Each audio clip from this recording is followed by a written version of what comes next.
কখন video upload করলে ভিডিওটা সুন্দর হয় বা সুন্দর আসে এবং ভয়েস কিভাবে দিব এটা অনেক আপুরা জিজ্ঞাসা করেন।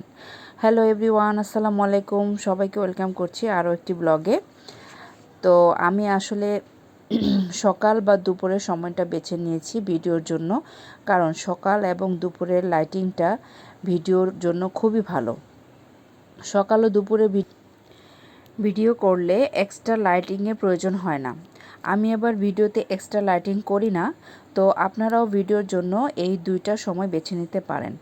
আর ভয়েসের ব্যাপারটা হচ্ছে আপনি যেভাবে ভয়েস দিতে স্বাচ্ছন্দ্য বোধ করেন সেভাবেই ভয়েস দিবেন। আমরা যারা ঢাকায় বসবাস করি আমাদের জন্য নিরিবিলি জায়গা খুঁজে ভয়েস দেওয়াটা খুব টাফ হয়ে যায়। তো আমি কি করি, নিচের আওয়াজ যাতে না আসে ভিডিওতে সেজন্য একটা রুমের মধ্যে চলে যাই এবং ফ্যানটা বন্ধ করে দিই। মোবাইলটা নিয়ে ভিডিওতে ভয়েস দিয়ে থাকি এভাবেই। ও আচ্ছা, আমি কিন্তু ইনশর্ট দিয়ে ভিডিও আর এডিটিং করে থাকি। ইনশর্ট দিয়ে ভিডিও এডিটিং করলে আমি অনেক সুন্দর করে ভিডিও করতে পারি। আপনারাও ট্রাই করে দেখতে পারেন। তো আপনি যে টপিকস নিয়ে ভিডিওটা তৈরি করবেন সেই টপিকসটা সুন্দরভাবে ভয়েস দিবেন। ভয়েস দিয়ে ভিডিওটার ভলিউমটা বাড়িয়ে সেভ করবেন। ফিল্টার ব্যবহার করতে চাইলে ব্যবহার করতে পারেন। তো আমি মূলত অরিজিনাল ভিডিওর লুকটা রাখতে চাই, তাই আমি কোনো ফিল্টার ইউজ করি না। তো আপনারা চাইলে করতে পারেন, কোনো সমস্যা নেই।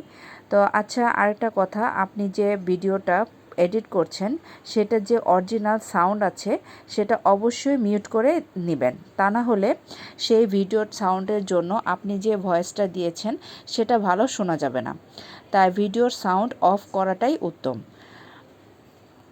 তো আমি কিন্তু আপনাদের সাথে গল্প করতে করতে, আমার ছেলের জন্মদিন ছিল, জন্মদিনের জন্য ওর জন্য কেক বানিয়েছিলাম। আর ওর কেকের স্পেশালিটি ছিল সে ভ্যানিলা কেক খাবে।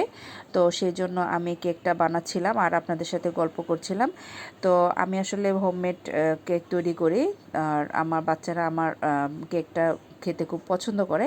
তো আমি সব ধরনের কেকই তৈরি করি, কিন্তু আমার ছেলের স্পেশালিটি সে বলে দিয়েছে সে ভ্যানিলা কেক খাবে। তো তার জন্য আমি ভ্যানিলা কেকের ইয়েটা তৈরি করছি, ডোটা তৈরি করছি। তো আপনারা দেখতে পাচ্ছেন।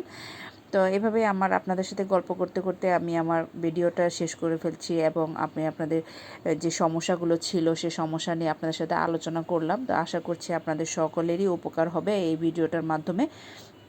তো আমি আসলে যেভাবে কাজ করে থাকি আপনাদেরকে সেটাই আমি বোঝানোর চেষ্টা করেছি। তো এই তো আমার তৈরি হয়ে গেল কেকটা, আমি এখন ওভেনে দিয়ে দিব। তো আজকে এই পর্যন্তই ছিল আমার আলোচনা। তো ভালো লাগলে সবাই আমার ভিডিওটা শেয়ার করে দিবেন, আর কোনো কিছু কমেন্ট থাকলে করতে পারেন। আল্লাহ হাফেজ।